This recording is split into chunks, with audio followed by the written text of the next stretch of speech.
Hey, it's David here from Freedom Founders. I am in beautiful Breckenridge, Colorado, and I want to bring a message to you today about taxation. There's a lot of tax strategies, even some tax schemes out there today, all about helping people save today on current taxes and defer that tax till a later time. Push it back, push it back, push it back. And that makes sense because people talk about the law of compounding. If you can save $1 today and invest it in something that produces a great return, then you're better off. In some cases, that is true.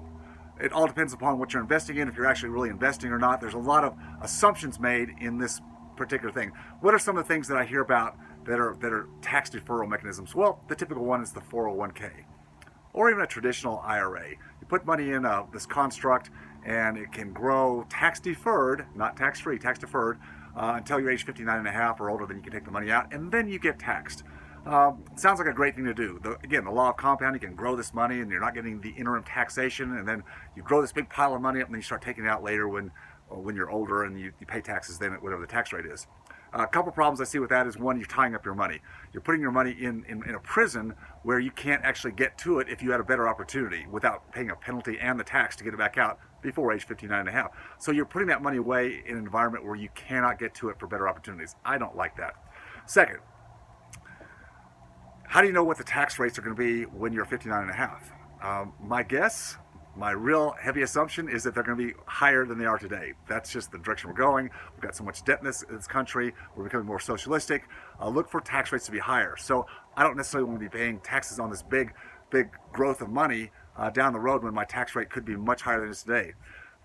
Third reason, when you put your money in prison, like a 401k or other tax deferral mechanisms, maybe I should use that word instead of schemes, you have to understand really what is your rate of return on that investment. Most people just put their money in index funds, the stock market. Sometimes they gamble it away in crazy things where the promoters promise great returns. Most of the time, those returns don't really outrun the taxation element on the back end. Let me say it again. Most of the time, those deferral mechanisms do not outrun the taxation at the back end. In other words, I can take my money outside of a tax-deferred environment, and I know for a fact that I can grow it faster and outrun the current day taxes. Now, if tax rates get to 50% or above in federal plus state and tax, I'm not sure I could do that. That might be a different discussion. But today's world, I can definitely take my money in with some intention, and through access points and through the vehicles that we have available today, I can do better. So that's me. I'm not saying that the tax deferral is the worst thing in the world. I'm just saying you've got to think about it before you run and follow what the majority says to do, because the majority isn't necessarily always right. So my final message to you to remember is, don't let the tax tail wag the dog. Don't let the tax tail wag the dog. And remember, always stay focused on your freedom. I'll see you next time.